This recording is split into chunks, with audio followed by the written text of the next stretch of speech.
All right, let's talk about something really interesting. A weird little habit that you probably have, but maybe never really thought about why.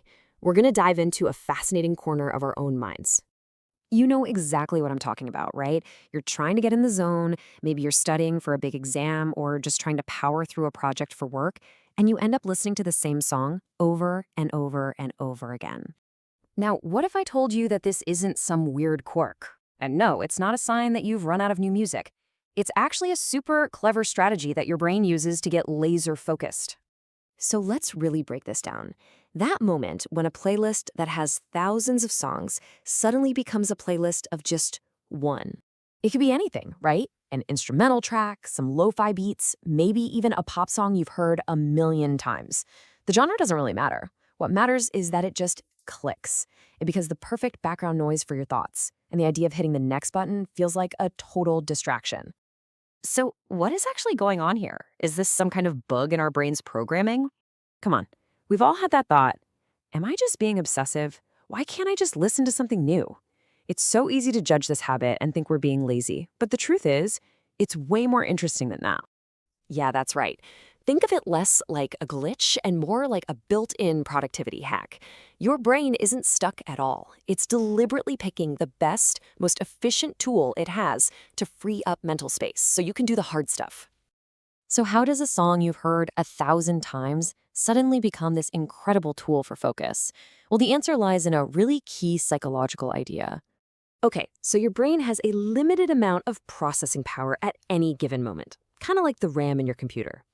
Cognitive load management is just a fancy way of saying your brain is constantly deciding how to spend that precious mental energy.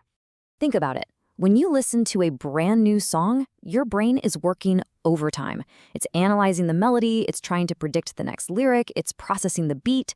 That uses up a ton of your mental RAM.